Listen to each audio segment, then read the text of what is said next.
Em nome do Padre, do Filho e do Espírito Santo. Amém. Ave Maria, cheia de graça, o Senhor é convosco. Bendita sois vós entre as mulheres e bendito é o fruto do vosso ventre, Jesus. Santa Maria, Mãe de Deus, rogai por nós, pecadores, agora e na hora da nossa morte. Amém. Nossa Senhora do Rosário, rogai por nós. São Domingos, rogai. Santa Catarina de Sena, rogai por nós. São Bruno, rogai. Em nome do Padre, do Filho e do Espírito Santo. Amém. Podemos nos assentar? Meus filhos queridos, nós vamos dar então continuidade hoje com a terceira parte da nossa catequese sobre a mortificação cristã. Hoje vamos falar sobre a mortificação do espírito e a mortificação da vontade, né? Nas duas outras catequeses, né? Na primeira catequese nós tratamos sobre a mortificação do corpo, na segunda a mortificação dos sentidos e das imaginações, e hoje então na terceira a mortificação do espírito e da vontade. Para aqueles que desejarem, este material eu já fiz em fórmula de uma pequena apostilinha e está disponível aqui na nossa lojinha, tá bem? Então quem quiser ter esse texto, já é possível, o texto na íntegra está aqui. Lembrando que esse texto foi escrito pelo cardeal Mercier, um cardeal belga, com base nos escritos de diversos autores espirituais, mas principalmente São Francisco de Sales e São João Berckmans. Também Santa Teresa e outros, né? Mas esses dois são os principais. Mortificação do espírito e mortificação da vontade. Conselhos práticos. Primeiro, mortifique o seu espírito, proibindo-lhe todas as imaginações vãs, todos os pensamentos inúteis e alheios que fazem perder tempo, dissipam a alma e provocam o desgosto do trabalho e das coisas sérias. Como nós sofremos tentações para isso, né? Quando a gente tem que aplicar um trabalho, seja lá dos nossos deveres de Estado, seja lá qualquer outra coisa que a gente precise fazer, quantas vezes imaginações, pensamentos surgem para nos desviar ou pelo menos nos atrasar de realizar as nossas tarefas. E aí muito tempo eu fico ali perdendo tempo naquele tipo de imaginação ou pensamento, e o que eu preciso realmente fazer foi deixado de lado, né? Mesmo que eu faça depois, mas já perdi tempo, né? Já gastei um tempo de maneira inútil com uma coisa que não trouxe nenhum fruto para mim, né? São coisas que às vezes nem necessariamente podem ser pecaminosas em si, né? Mas me fizeram perder tempo e, claro, acabaram me fazendo pecar de certa forma, porque negligenciei um dever de Estado. Não é ilícito, por exemplo, não me é ilícito, não está errado, não estou pecando de ter um momento de lazer, de ter uma distração ou uma atividade, um hobby sadio, desde que eu não negligencie ou não deixe de lado as tarefas, os deveres que eu preciso fazer, que eu tenho que fazer. Então vejam como é que Satanás ele trabalha em nós para poder ir retardando a gente e atrasando a gente com um monte de pensamento inútil, vai um monte de sugestões inúteis, e aí até faço depois a tarefa, mas já perdi um tempo desnecessário, né? Então, cuidado com isso. Primeiro conselho de hoje: mortificar o espírito, cortando sem dó nem piedade qualquer imaginação vã ou pensamento inútil que me faça perder tempo e acaba dissipando o fervor da alma. Olha, isso acontece demais, por exemplo, quer ver? Com relação à oração. Quando você faz um propósito de oração, porque o demônio não quer que você reze. Porque o diabo sabe que a oração é o alimento da alma, fortalece a alma. Aí você faz um propósito: eu vou fazer uma novena, vou rezar agora o terço. Vai vir 10 milhões de pensamentos para te desviar daquele propósito. E mesmo durante a oração, pode perceber, sobretudo na oração do rosário, vão vir os pensamentos mais esdrúxulos, bocas, bocós, para desviar a gente da atenção da oração, porque o maligno não quer que a gente se concentre ali, não quer que a gente se aproxime de Deus, obviamente.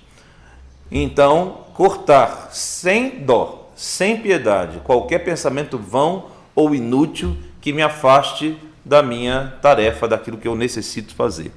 2. Deve distanciar de seu espírito todo pensamento de tristeza e de inquietude. O pensamento daquilo que poderá acontecer no futuro não deve preocupá-lo. Quanto aos maus pensamentos que o molestam, deve fazer deles, distanciando-os, matéria para exercer a paciência. Se são involuntários, não serão para você senão uma ocasião de méritos. Então vejam bem, pensamentos de inquietude, de tristeza, pensamentos de melancolia, não sei, qualquer coisa que possa me mergulhar numa tristeza profunda, tudo isso é artimanha do inimigo. Tudo isso é artimanha do inimigo.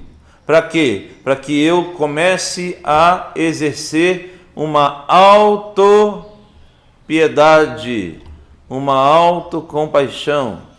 Oh, coitadinho de mim, porque me aconteceu isso, porque fui injuriado, não sei o que lá. E aí, conforme eu vou alimentando, se eu der crédito a isso e for alimentando isso, eu vou trazendo uma angústia tamanha para minha alma, que aí eu acabo ficando ali, mais numa lamentação e numa autopiedade do que realmente fazer o que eu preciso fazer, que é louvar a Deus, nosso Senhor, honrar a Deus, nosso Senhor, exercer as minhas tarefas. Então, devo distanciar o meu espírito desse tipo de autopiedade. Ah, mas tal coisa me aconteceu, oh, pobrezinho de mim, coitadinho de mim. Se aconteceu, foi porque, das duas uma, ou foi da vontade de Deus, ou foi da permissão de Deus. E de qualquer maneira, seja porque Deus quis, ou seja porque Deus permitiu, é porque Ele tem algum propósito para mim. Então, devo aceitar e não ficar me lamentando. Ah, mas eu passei por uma situação, fui injuriado, fui xingado, fui injustiçado. Que bom, que bom, que bom. Aceito, de boa vontade. É fácil? Claro que não. É prazeroso? Quem é que gosta? Não é prazeroso, mas aceito de boa vontade tudo aquilo que me vier. Seja de bom, as coisas que vierem de bom, dou graças a Deus pelos benefícios que Deus me concede ou me permite. Se for de ruim, agradeço também a Deus pela oportunidade de controlar o meu egoísmo, Agradeço a Deus a oportunidade de controlar o meu egocentrismo. Se Ele permitiu, é para me humilhar. E lembrar, é bom lembrar, que os que se exaltam serão humilhados, mas os que se humilham serão exaltados. Então, toda e qualquer ocasião que possa vir, pensando que vai nos atingir, eu posso utilizar disso para poder crescer ainda mais espiritualmente. Percebe como a gente pode usar de uma maneira inteligente as armas do próprio Satanás contra ele? Se o objetivo de Satanás era plantar na minha alma uma tristeza e uma amargura tão grande, que eu ficasse ali tão concentradinho na minha própria dor, chorando em posição fetal e me esquecesse das coisas, eu vou usar isso contra o próprio maligno. Então, aquilo que ele queria, a minha dor que ele quer usar contra mim, eu vou usar como meio de humilhação pessoal para que eu seja exaltado pela graça de Deus. Amém. Aceito tudo isso. Aceito tudo, como disse o santo profeta Jó, Deus deu, Deus tirou, bendito seja o nome do Senhor. Se pensa que é isso que vai me abater, está enganado o diabo. Está enganado. Se pensa que é isso que vai me derrubar, mas não vai não. Mas não vai não. Deus deu, Deus tirou. Se eu tiver que passar por isso, então só vos peço, meu Deus, força, resiliência, resignação e vamos para frente. E vamos para frente. Então não permitir que eu caia, que a minha alma caia nessa armadilha. Aliás, são duas armadilhas igualmente perigosas, tanto para o mais quanto para o menos. Tanto para o mais quanto para o menos. Aliás, a gente até falou um pouquinho sobre isso, teve um parágrafo, se eu não me engano, na catequese passada que falava sobre isso. Nos dias maus, lembra-te dos dias bons.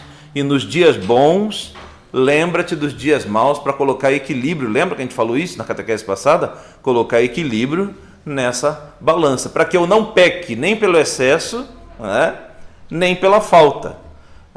Eu fico exultante demais, efusivo demais, alegre demais, feliz demais, e aí me descuido, acabo me descuidando e peco pelo excesso, ou então mergulho numa profunda depressão e acabo pecando também por desconsiderar ou desacreditar da providência divina. Deus está comigo, Deus é providente. Para não fazer que nem os discípulos naquele barco, naquela barquinha, estavam lá açoitados pela tempestade, e aí começaram a choramingar desesperados. Jesus estava ali no convés, dormindo, e eles então, mestre, estamos perecendo, meu Deus do céu. É claro que a situação não era das melhores. Estavam num barquinho, açoitados pela tempestade, mas esqueceram de uma coisa fundamental: o mestre estava com eles. E às vezes acontece a mesma coisa com a gente. No meio das tempestades da vida, a gente fica todo apavorado, esquece de algo fundamental: o Senhor está conosco. Então não é qualquer tempestade que vai me derrubar, se Ele está comigo. Não dá atenção a esse tipo de pensamentos, cortar sem piedade. Quanto aos maus pensamentos que te molestarem, aproveite para fazer deles. Você veja, para que vem os maus pensamentos? Para me afastar da graça de Deus, para me fazer cair no pecado. E o que eu vou fazer então? Então eu vou usar desses maus pensamentos como oportunidades para fazer exatamente o contrário, para fazer uma mortificação. Sobretudo aqueles maus pensamentos que são involuntários. Esses aí são até melhores, justamente porque eu não estava contando com eles, como eles são involuntários, eu posso apresentar a Deus uma mortificação e sendo mais meritória ainda. Aliás, São Francisco de Sales, ele dizia isso, né? São Francisco de Sales dizia que as melhores penitências e as melhores mortificações são aquelas que a gente não programa. São aquelas que a gente não programa. Porque aquelas que estão programadas, aquelas que estão na minha agenda, né? Aquelas que estão já marcadinhas, amanhã é dia das têmporas. Então amanhã é dia de jejum e de penitência, é dia de abstinência. Aí o que você faz? Você já programou seu cérebro, você já preparou seu cérebro para passar por aquele dia de abstinência e de jejum. Então, por mais difícil que seja, mas você já trabalhou o seu interior, já se preparou, digamos assim, psicologicamente, para passar por aquela penitência. Vou fazer a quaresma de São Miguel. Vou fazer então a quaresma mesmo, a quaresma preparatória para a Páscoa. Vou fazer aí o jejum de 40 dias. É difícil? É difícil. Mas eu já sei que todo ano eu tenho essa obrigação. E eu já me programei aqui, na cabeça e no coração, para poder passar por aquilo. Então, de certa forma, isso torna a penitência, entre aspas, um pouco mais fácil, porque eu já me preparei para aquilo. Mas e quando acontece uma coisa que você não estava contando com ela? Quando acontece uma coisa que você não estava contando com ela? Você não estava esperando que o pneu do carro furasse. Agora você vai se atrasar para o seu compromisso, porque vai ter que trocar esse pneu. Nessas horas é muito fácil a gente fazer o quê? Perdi a paciência, porque eu fui contrariado. Porque aconteceu qualquer coisa que saiu do meu script. Eu não estava contando com aquilo. E aí é fácil demais, é muito fácil nessa hora a gente perder a linha. É muito fácil nessa hora a gente cair na murmuração, aí começa a xingar e etc e tal, pois é justamente nesta ocasião em que eu não estou esperando, com esse caso, isso que eu não estou contando, não estava esperando, ali é que eu vou ter a oportunidade de demonstrar a minha serenidade, demonstrar a minha fé, demonstrar o meu temor a Deus, de não perder a linha e dizer, tá bem, se Deus permitiu, é porque tem um propósito nisso tudo, eu não vou murmurar. Então, uma ocasião que apareceu, eu não estava contando com ela, e eu fui convidado ali, pela graça divina, a apresentar uma mortificação que eu não estava contando com ela. Então diz São Francisco de Sales que esse tipo de mortificação é muito mais agradável a Deus, não que a outra não seja, tá bem? Não que a outra não seja, mas esse é muito mais meritório, alcança para nós muito mais méritos diante de Deus do que aquelas que eu estava me planejando. Isso eu posso fazer, meus filhos, com qualquer coisa. Por exemplo, suportar uma doença que eu não estava esperando, não estava contando ficar gripado agora. Aliás, eu nem estava podendo ficar gripado agora, tenho tanto trabalho para fazer e tal, mas quer saber, já que a gripe veio, não vou murmurar, vou tentar tolerar isso com paciência e não estava contando com esse problema agora para resolver, mas também não vou perder a calma, não vou perder a serenidade, não vou perder a minha paz. Vou entregar tudo isso nas mãos de Deus nosso Senhor, vou confiar nele e vou fazer, obviamente, a minha parte. E assim sucessivamente. Então, oportunidades que a gente vai tendo de apresentar a Deus nosso Senhor podem ser pequenos sacrifícios, mas que certamente serão muito meritórios para a nossa alma. Terceiro, evite toda teimosia nas suas próprias ideias, a obstinação em seus sentimentos. Deixe prevalecer de boa vontade o juízo dos demais, salvo quando se trate de matérias em que você tem o dever de pronunciar-se ou que você sabe que realmente são coisas pecaminosas, aí é diferente. Caso contrário, não queira fazer prevalecer a sua ideia, não, eu tenho razão, etc. Não, abre mão, sacrifica isso como um gesto de penitência. Hoje a gente vive num mundo exatamente o contrário, Todo mundo quer ter razão. Todo mundo, da internet então, eu quero fazer valer a minha opinião. E se eu não concordo com a sua, eu boto um textão lá para poder dizer que você está errado. E o outro bota um texto maior do que o anterior para poder dizer que o anterior, porque cada um quer fazer valer a sua opinião. O que eu acho que é o certo, o que eu penso é que é o certo. Tudo bobagem. Evite a teimosia, evite a obstinação. Deixe prevalecer, conselho do cardeal Messier, deixe prevalecer de boa vontade o juízo dos outros, a não ser que seja um caso em que claramente aquilo seja uma obra que me leve ao pecado, aí nesse caso eu preciso me pronunciar, ou algo que seja relativo ao meu dever de Estado, ou seja, é minha função realizar. Exemplo, vocês... tem o grupo ali do WhatsApp, onde os fiéis podem interagir e discutir entre si, discutir suas ideias e etc. E eu, como padre, eu não vou me envolver. Deixa as pessoas interagirem, a não ser que a coisa passe do limite, a não ser que entre ali numa discussão. Se eu vejo, por exemplo, tem uma heresia ali, ou então um está faltando para com o respeito para com o outro, estão se agredindo, não sei o que. Aí, se eu ficar calado, aí eu estou pecando. Porque é o meu dever de Estado, eu sou o pai daquela comunidade.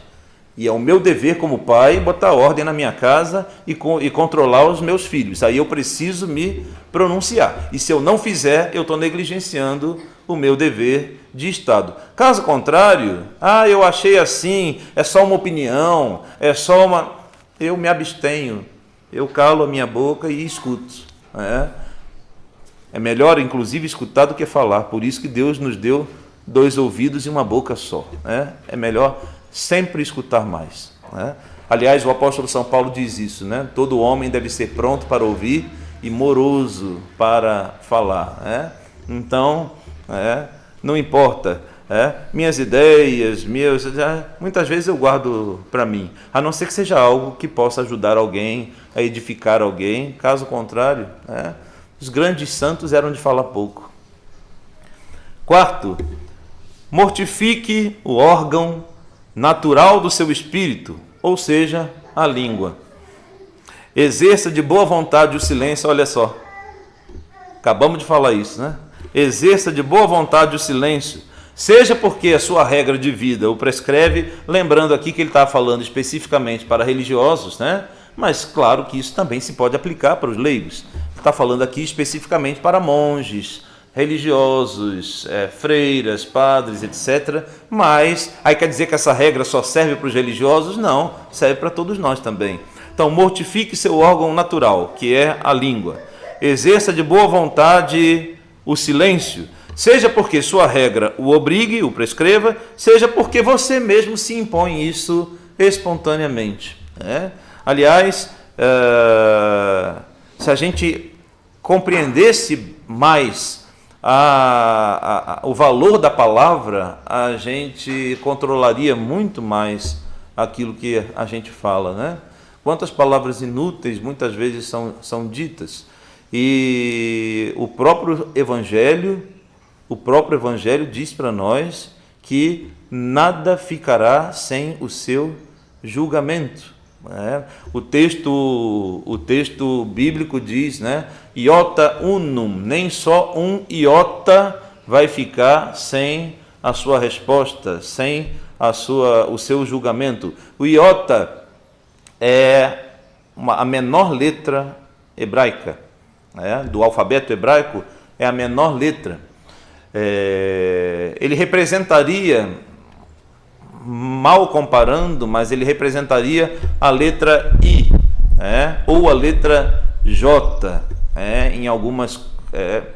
E a grafia do iota, o iota se escreve no hebraico como se fosse um apóstrofe, uma pequena vírgulazinha, tanto que na tradução em português, que muitas vezes iota é uma letra do alfabeto hebraico, e na hora que foi traduzir a Sagrada Escritura para o português, os tradutores tiveram dificuldade nessa parte, né? Aí vamos colocar iota na tradução portuguesa. Quem lê e não conhece, uma pessoa, coitada, que não conhece o alfabeto hebraico, vai ler aquilo ali e não vai entender nada. Então resolveram traduzir, nenhuma só vírgula vai ficar sem o julgamento. Colocaram assim na tradução. Tem muitas Bíblias que trazem, nenhum só i, nenhum só i, ou em outras traduções, nenhuma só vírgula ficará sem o seu julgamento, nenhuma palavra. E esse texto do Evangelho, ele realmente nos faz pensar, né? Quantas palavras nós dizemos em vão? Quantas palavras nós dizemos sem nenhum propósito? E parar para pensar que no dia do nosso julgamento nós vamos ser julgados por todas elas. Diz ainda Jesus no Evangelho, ele diz que até as palavras que a gente diz de brincadeira não vão ficar fora do juízo. Até nossas palavras de brincadeira, todas as palavras que eu disse na vida vão passar pelo crivo do juízo. Daí o valor do silêncio, né? Daí o valor do silêncio. Se eu não tenho algo a acrescentar ou que seja absolutamente necessário, é melhor guardar o silêncio. Quinto, prefira escutar os demais. Então, junto do silêncio, ao mesmo tempo que eu falo de menos, o outro conselho, escutar mais. Prefira escutar os demais a falar a você mesmo. No entanto, fale quando for conveniente. Evite tanto o excesso no falar, que impeça os demais de se expressarem, mas também evite falar tão pouco que possa demonstrar para os outros que você é indiferente àquilo que os outros falam. É muito delicado, percebe? É muito delicado. Então, nem falar demais a ponto que eu tire a oportunidade dos outros de participarem da conversação, mas também evitar ficar, todo mundo fala e eu fico só num canto. Pode passar a impressão errada de que eu estou me sentindo tão superior e tão mais inteligente que os outros que eu nem entro aqui nessa conversa. Mais uma vez a gente volta naquela questão, encontrar a medida. Percebe que essa palavra equilíbrio ela está sempre voltando na nossa reflexão aqui? Equilíbrio, equilíbrio em tudo.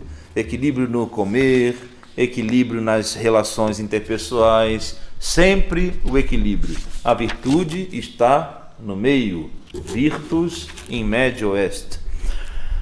Não interrompa aquele que fala, não corte com uma resposta precipitada a quem lhe pergunta, né? E, na verdade, isso é até uma falta de educação, né?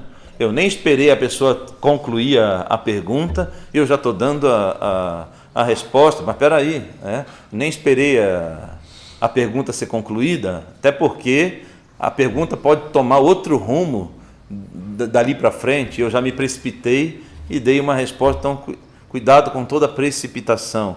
Não interrompe aquele que fala, não corte a pergunta pelo meio, deixa a pessoa falar. 7º, tenha um tom de voz sempre moderado, nunca brusco e nem cortante. Evite todo e qualquer exagero na sua fala. Isso é muito, ou exageradamente, nossa, horrivelmente. Evite esses exageros. Procure manter uma fala moderada. 8º, ame a simplicidade e a retidão. A simulação, os rodeios, os equívocos calculados que certas pessoas piedosas se permitem sem nenhum escrúpulo acabam desacreditando muito a piedade. De fato, é um contra-testemunho, né? De fato, é um contra-testemunho. Quando uma pessoa sabe que eu sou religioso, que eu sou católico, eu sou tradicional e etc. E depois me veem com um outro comportamento que não é condizente com aquilo, isso é um contra-testemunho. Acaba sendo um contra-testemunho. Então, a pessoa vai logo dizer para mim, mas você não é católico? Você está fazendo tal coisa? Ou está dizendo tal coisa? Então, isso acaba sendo para os outros um contra-testemunho. Se eu não estou equivocado, acho que eu já contei para vocês a história de uma paroquiana antiga, lá do Rio de Janeiro, quando eu estava lá na paróquia, e ela veio lamentar comigo, né? Eu acho que eu já contei essa história uma vez aqui.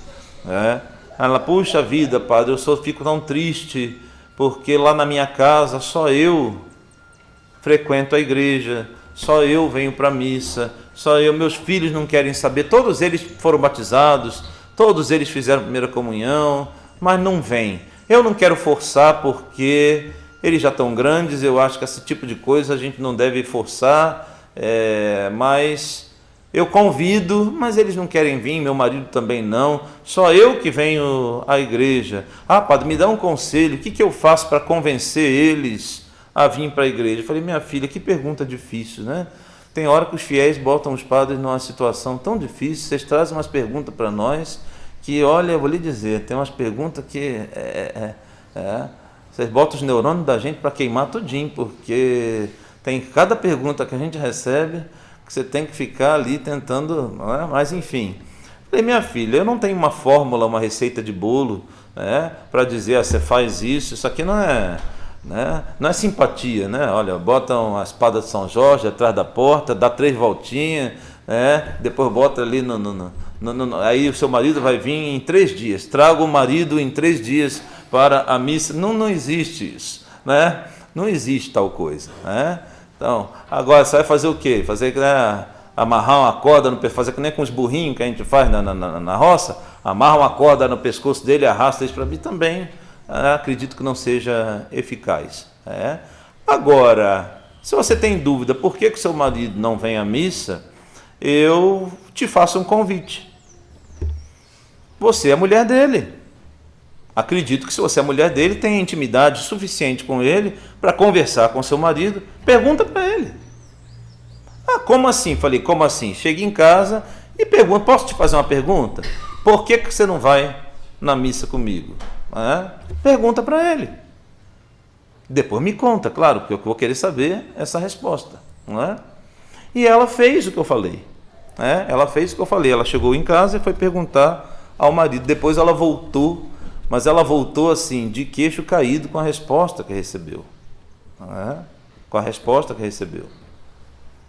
O marido simplesmente disse para ela o seguinte: sabe por que eu não vou na tua igreja?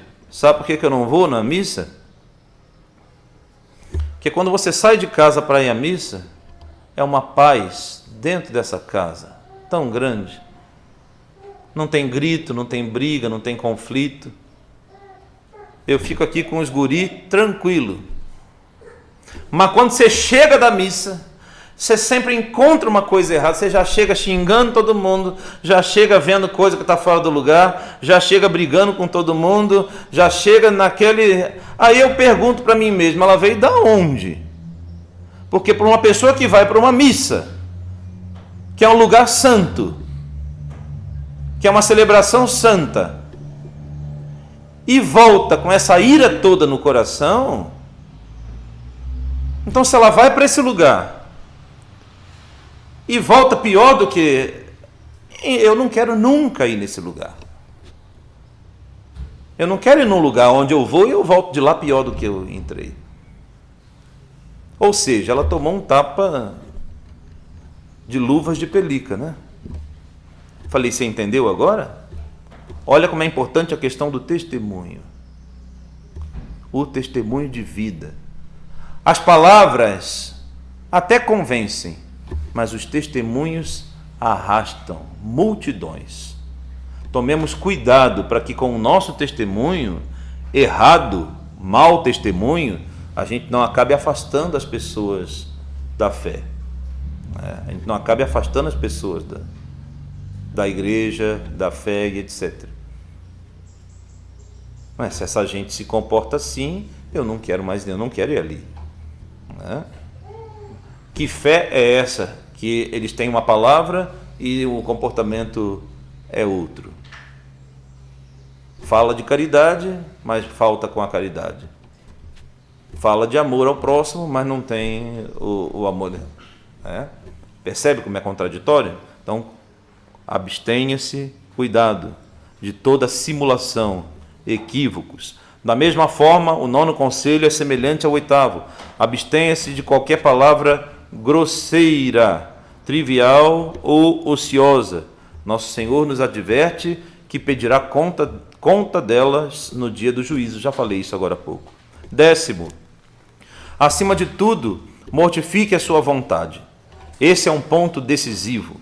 Adapte-a constantemente ao que sabe ser do beneplácito divino e da ordem da providência, sem ter nenhuma conta de seus gostos e nem das suas aversões.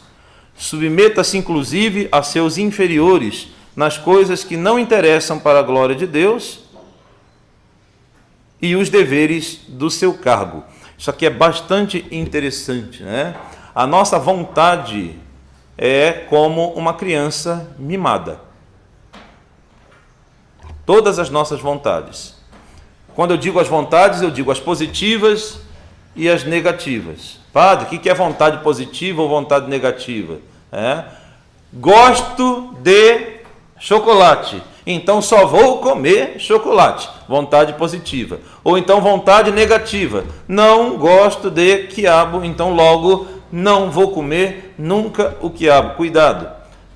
Todas as vezes que eu estou alimentando as minhas vontades, eu estou criando um pequeno monstro dentro de mim que só tende a crescer e daqui a pouco isso vai me dominar.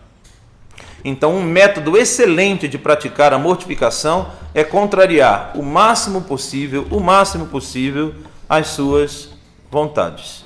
Contrariar o máximo possível as nossas vontades.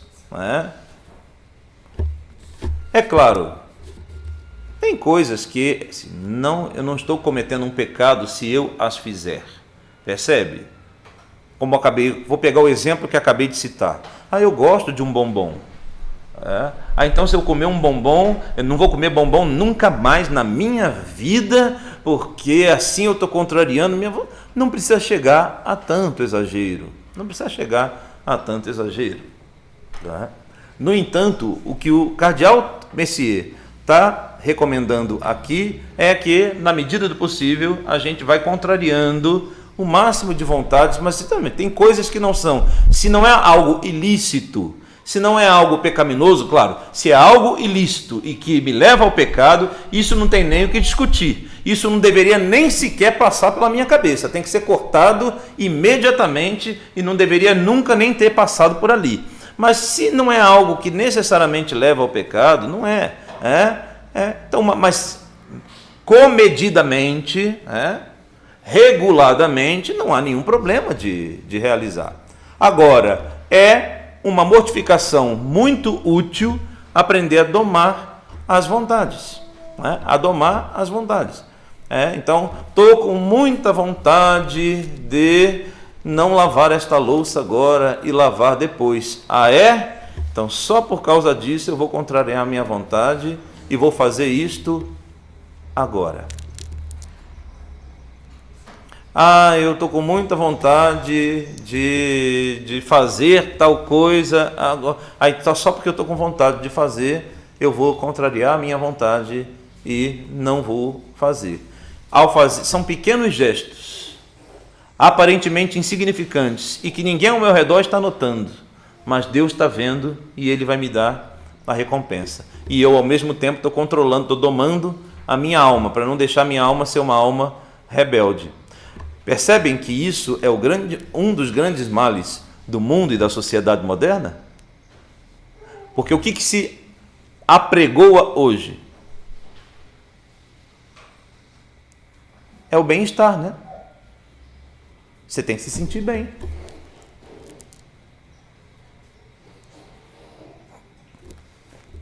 No modernismo, quantas vezes a gente perguntava para as pessoas: por que você vai na missa? Porque eu me sinto tão bem. Então, porque eu me sinto bem. Quer dizer, eu vou na missa porque eu me sinto bem. Então, se eu não me sentir bem, eu não vou na missa. Não, essa missa aqui eu não me sinto bem. O padre é tradicional demais. Quantas vezes acontecia isso? Quanta gente da minha paróquia foi para outra paróquia porque o outro padre era carismático e eu não. Porque na outra paróquia tinha dança, tinha palma, e na minha eu proibi. Aqui eu não me sinto bem. Eu vou para outra paróquia. Aí eu perguntava: então o que você está buscando? Você mudou de paróquia? O problema é seu, vai atrás do padre que quiser, vai para o padre Zezinho, vai para o Rossi, vai para aquele da calça apertada lá, o Alessandro Campos, vai para quem você quiser, faz o que você quiser, o problema é seu. Agora, a única questão que eu vou te colocar antes de você ir embora: aceita uma última palavra do padre? Aceito. Então coloco isso para a tua reflexão. O que você está buscando? O que você está buscando? Porque se o outro padre da outra paróquia também não te agradar, sabe o que você vai fazer? Vai procurar uma terceira, uma quarta, uma quinta, vai ficar igual um macaquinho pulando de galho em galho, mudando de paróquia em paróquia. Sabe por quê? Porque você não está buscando Deus. Não está buscando Deus. Está buscando agradar a si mesmo, está buscando se sentir bem. Então não está buscando Deus. Está buscando a si próprio. Deus é a última coisa que está na sua lista de consideração. Está buscando a si próprio. Porque eu tenho que me sentir bem. Eu me sinto bem assim. Eu me visto assim. É imodesto? Mas eu me sinto bem assim com essa roupa imodesta. Então, tem que perder. Entende? Domar a nossa alma. Ou eu controlo as minhas vontades, ou elas vão dominar sobre mim. Mortifique sua vontade, adapte-a constantemente para estar sempre de acordo com a vontade divina, a providência divina, sem levar em conta seus gostos ou suas aversões, como eu falei, a vontade positiva ou a negativa. Submeta-se, inclusive, isso aqui é muito interessante, submeta-se, inclusive, a seus inferiores nas coisas que não interessam para a glória de Deus. O que quer dizer isso? Vou dar um exemplo aqui. Eu como sacerdote, revestido da sagrada ordem do presbiterato, eu tenho uma autoridade, que não é minha, que me foi conferida por nosso Senhor Jesus Cristo e pela Santa Igreja, pelo sacramento da ordem que eu recebi. E ponto final. Então, se eu quiser tomar uma determinada decisão, estou falando aqui de ordem temporal das coisas, a decisão é do padre e acabou. Ah, não, mas o padre tem que dar. É igual já aconteceu, infelizmente, no passado, né? Num passado não tão distante assim. O senhor fez a abjuração de fulano e de tal, não te interessa. Isso é um assunto que não te cabe. Cabe ao bispo, cabe ao padre. Que negócio é esse? Agora o leigo quer vir, isso aqui é o quê? Virou agora o quê? Igreja Sinodal do Bergoglio? Eu tenho que dar agora satisfação do que? Não interessa. É um assunto pessoal. Vai querer saber também o que o outro confessou ali dentro? Vou ter que te contar agora. Que absurdo. Não interessa, é um assunto do sacerdote. A autoridade do padre é assim e acabou. No entanto, como exercício de humildade e como exercício de mortificação, por exemplo, apesar de eu ter o poder decisório, porque eu sou o padre, como exercício de humildade e como exercício de mortificação, a não ser que sejam coisas relativas ao meu dever de Estado, se não for coisa relativa ao meu dever de Estado, eu posso sim me submeter a um inferior e perguntar, eu queria a sua opinião sobre um assunto. Você acha que esse banco aqui é melhor aqui ou não? Embora eu possa botar o banco onde eu quiser, eu tenho autoridade para isso, mas eu quero exercer isso, eu quero fazer essa mortificação e eu vou te perguntar, me dá uma sugestão aqui, coloca esse banco nessa posição ou na outra, o que você acha? A gente faz a missa às 10 horas ou faz mais cedo? Eu posso fazer isso, e não estou cometendo nenhum pecado ou crime, pelo contrário, estou exercendo um ato de humildade e de mortificação pessoal em me submeter à orientação de uma outra pessoa, Então isso pode acontecer, O chefe, o patrão, pode se aconselhar lá com seu empregado como um ato de humildade, É até uma coisa bonita. Claro, repito, não nas coisas que cabem ao seu dever. Aí, se cabe ao meu dever, se é uma coisa que eu preciso fazer, que cabe ao meu dever de Estado, isso eu tenho que fazer. Porque se eu também pode acarretar na pessoa ficar numa preguicinha, Eu estou com preguiça de pensar, eu estou com preguiça de fazer e começa a empurrar para os outros fazerem. Aí isso aí já está entrando já entra numa ação pecaminosa, Já é outra história. Estou negligenciando o que eu deveria fazer e jogando para o outro fazer. Não é isso que o cardeal está dizendo aqui. Mas eu posso sim, submeta-se de espontânea vontade, submeta-se a seus inferiores nas coisas que não interessam para a glória de Deus, com coisas que não interessam para a glória de Deus, no caso, naquilo que não é, como eu falei, pecaminoso, E não interessam aos deveres do seu cargo. Considere a menor desobediência às ordens, às autoridades legítimas, como se fosse desobediência dirigida ao próprio Deus. Desde que seja uma autoridade legítima, considere qualquer desobediência, menor que seja, como uma desobediência dirigida ao próprio Deus. E é curioso, eu aprendi uma lição na minha infância e muito agradeço àquela professora. Difícil encontrar uma professora desse jeito, porque ela não só me ensinou, ela não só estava me ensinando uma matéria escolar, ela estava me dando uma lição para a vida. Eu me lembro que eu sempre fui muito bom aluno em ciências. Eu era péssimo na matemática, nos números e tal, mas em ciência eu era muito bom. E aí tinha uma prova de ciências e eu me preparei muito bem para aquela prova e eu tinha certeza que eu ia tirar nota máxima, como de fato. Quando a prova chegou na minha frente, eu falei, isso aqui está molezinha. Eu respondi a prova toda em pouco tempo e eu nunca vou esquecer aquela questão. A pergunta era: cite 3 elementos que contenham dentro de uma célula.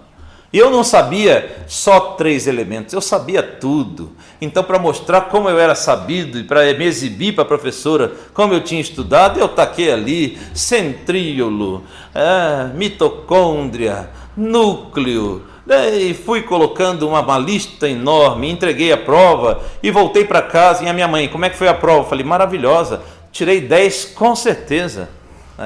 Tirei 10 com certeza, eu todo vaidoso, No outro dia fui pegar a nota da prova, 9,8. Falei: o quê? Foi onde eu errei. Aí procurei, a única questão que estava com um grande X vermelho era justamente esta questão. Eu falei: será que eu respondi errado? Olhei a minha resposta e disse para mim mesmo: mas eu estou certo.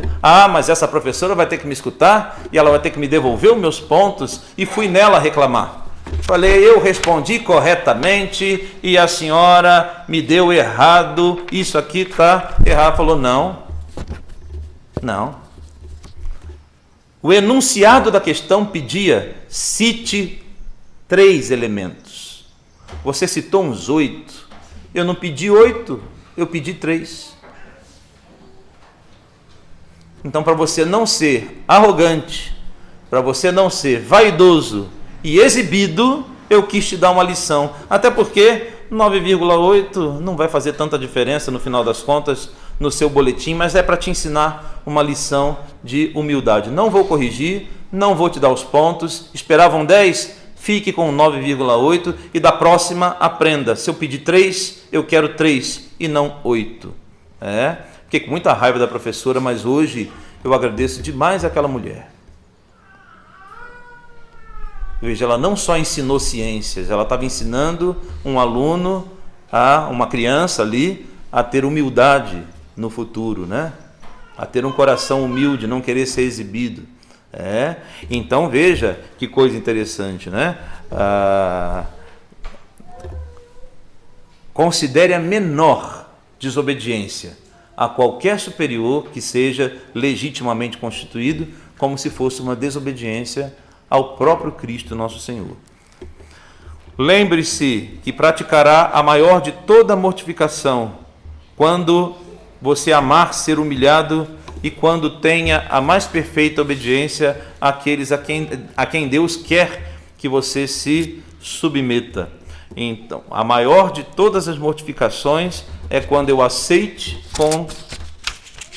com resignação as humilhações que possam acontecer, ou quando eu me submeto com humildade àqueles que Deus colocou no meu caminho para serem os meus guias. Agora não vou recordar, me perdoem, eu prometo que eu vou pesquisar isso para poder dizer com certeza. Eu sei que tem um santo que disse, agora não lembro qual foi o santo, porque são tantas leituras que a gente faz que acaba misturando tudo.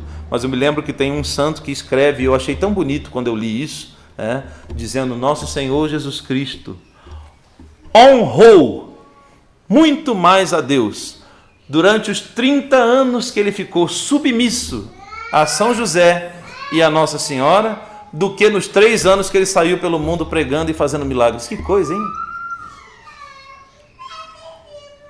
Nosso Senhor homenageou muito mais ao Pai nos 30 anos de submissão.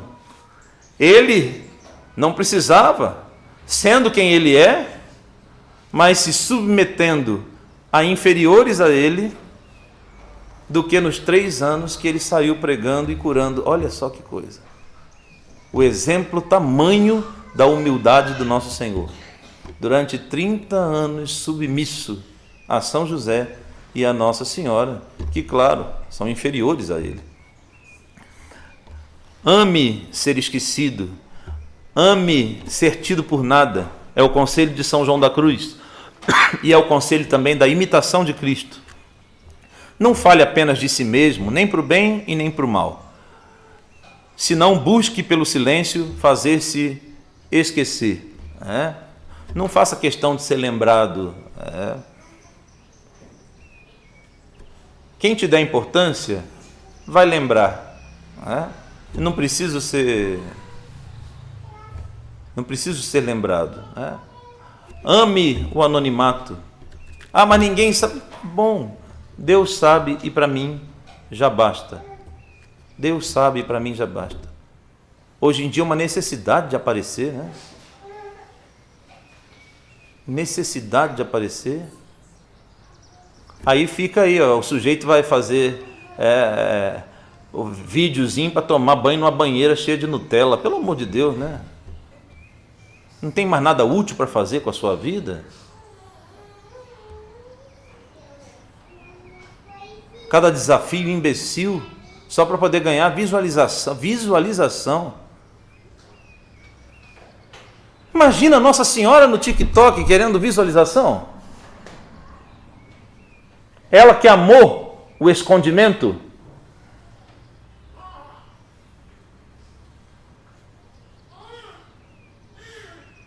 Imagina São José no Twitter. Ou no X, não pode mais falar, né? Porque foi cancelado pela democracia. Imagina. Os santos amavam o escondimento. O próprio Salmo ensina isso para nós. Non nobis Domine, non nobis, sed nomine tuo da glória. Não a nós, Senhor, não a nós, mas ao vosso nome, porém, seja a glória. Ou então pegue São João Batista, que eu diminua e que o Cristo apareça. Não precisa lembrar quem sou eu, esquece de mim, que eu diminua para que o Cristo apareça. Eis aí a verdadeira humildade. Ame o esquecimento, ame o nada.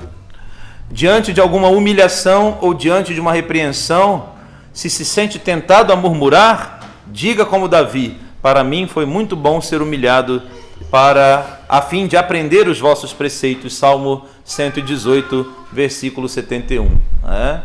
Abrace toda a repreensão, abrace a correção com humildade. Há ainda uma outra passagem bíblica lindíssima que diz: corrige o justo e ele te amará. Corrige o arrogante e ele vai te xingar. Quando você faz a correção, ele está errado, foi corrigido e te xingou. Por quê? Porque é arrogante, porque é vaidoso. Porque o santo e o justo, quando recebe uma correção, ele acata e agradece. Penúltimo, não entretenha desejos frívolos. Dizia São Francisco de Sales: desejo poucas coisas, e do pouco que eu desejo muito pouco. Confesso que isso aqui é bem difícil, né? Não queira desejos. Quantas vezes a gente deseja um monte de coisa que no final das contas a gente nem precisa, né? Quantas vezes a gente vai verificar: eu tenho mais do que eu preciso. Quis tanto uma coisa que depois fica ali pegando poeira no móvel e está ali. Mas para que eu desejei tal coisa? Sei lá, só está ali, só pelo desejo de ter. Então não cultive desejos frívolos. Como dizia São Francisco de Sales: desejo poucas coisas, e das poucas coisas que eu desejo muito pouco. E por último, aceite a mais perfeita resignação das mortificações, chamada providência de Deus. As cruzes e os trabalhos unidos ao estado em que a providência opôs.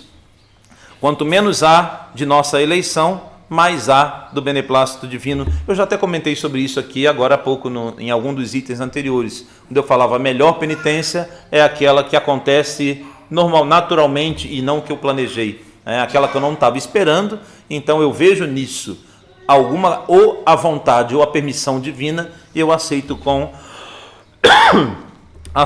paciência, sabendo que nisso eu estou agradando a Deus nosso Senhor e abraçando a minha cruz. Glória ao Padre, ao Filho e ao Espírito Santo, assim como era no princípio, agora e sempre, e por todos os séculos dos séculos. Amém.